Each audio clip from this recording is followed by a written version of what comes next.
Thank you, Mr. Chairman. Director Wray, for 25 years, I was a prosecutor. I worked closely with FBI agents. They are bright, hardworking, dedicated professionals, and it was an honor to work with them. But I'm deeply concerned about revelations concerning corruption in the past leadership of the FBI. I'm particularly troubled with the FBI's treatment of investigative journalists like Cheryl Atkinson.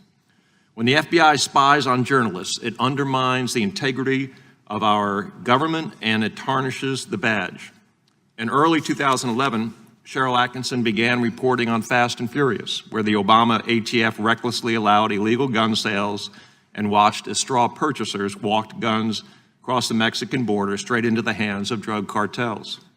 Atkinson exposed the scandal and the fact that the illegal guns were found at several crime scenes, including where U.S. Border Patrol agent Brian Terry was murdered. For her work on Fast and Furious, Atkinson received an Edward R. Murrow Award, an Emmy Award, and an Investigative Reporting Award. Another Atkinson story involves Solyndra, a solar company involving an Obama donor. Obama Energy Secretary Chu approved more than $500 million in taxpayer loans to Solyndra. Chu ignored Treasury's legal guidance and put the rights of private investors above taxpayer interests. When Solyndra went bankrupt, taxpayers lost $528 million. The administration sought to delay Solyndra's layoff announcement until after the 2010 election. Ms. Atkinson also covered Obama's Benghazi cover-up. Thanks to her, we know Secretary of State Hillary Clinton ignored the warning signs. As allies were withdrawing from Libya, we did not. We know 4 Americans died waiting in vain for our government to send help.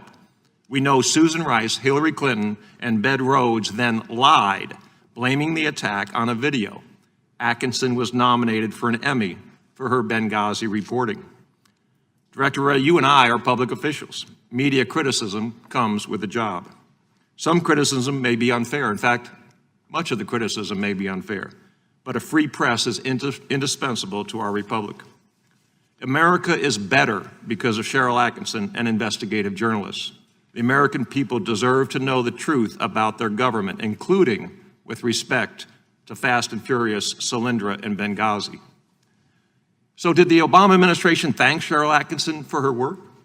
Did the White House recognize her for keeping the public informed and holding government accountable?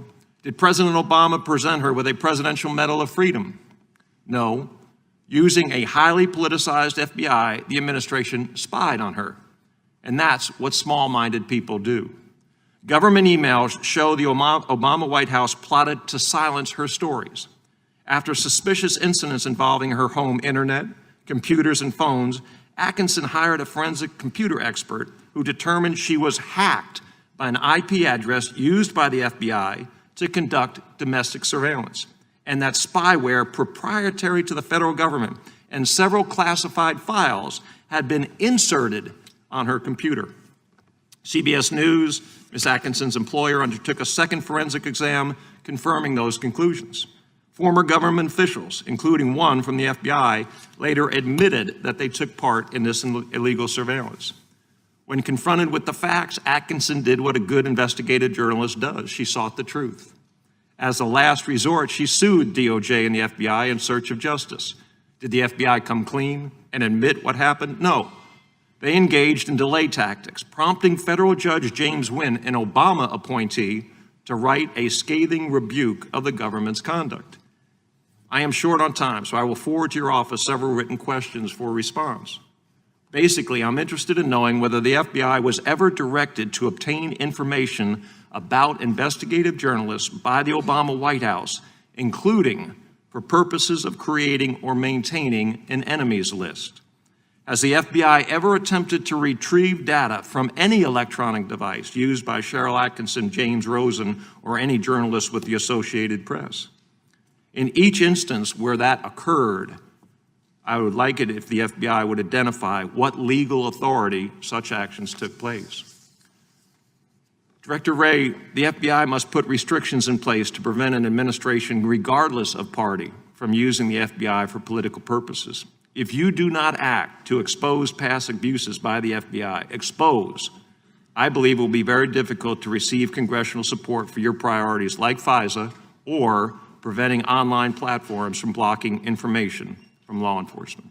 And I yield back. Gentleman yields back. Mr. Jeffries. Thanks. Thank you, Mr. Chairman, and thank you, Director Wray, for your presence here today and for your continuing service to the country. I think according to the FBI's website and your testimony earlier today, one of the highest priorities of the FBI is to deal with the impact that hate crimes have on the people of America. Is that right? Yes, counterterrorism is the #1 priority of the FBI.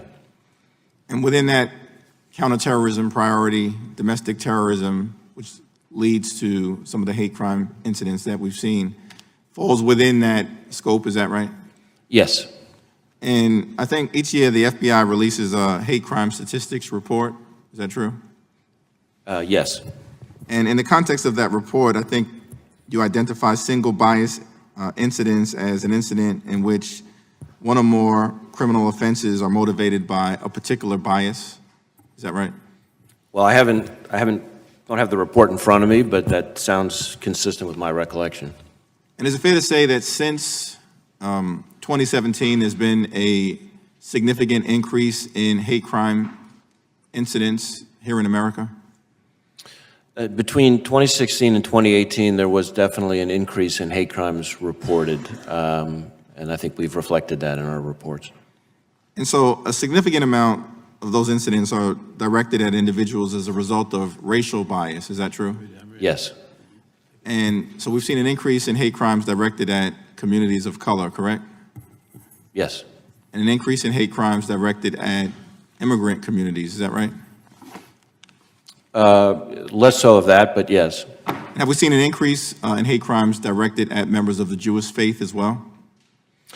I don't know that we have reliable data on that, but certainly we're deeply concerned about the anti-Semitic violence that we've been seeing in this country, and there have been a number of attacks just over the last 18 months that we've observed. So I don't know that we have reliable data on that one, but certainly there's plenty of reason to be deeply concerned. I think based on your report, I believe this is the 2018 report, I think 20% of the incidents that fall within the hate crime category are crimes directed at individuals as a result of racial bias. Is that right? I don't have the percentages in front of me. And I think in that category of anti-religious hate, approximately 55% of those anti-religious hate incidents are actually directed at members of the Jewish community. Is that fair to say? That sounds quite possible. Again, I don't have the report in front of me, but as I said, we are extremely focused right now on anti-Semitic attacks, of which there have been an alarming number over the last 18 months alone.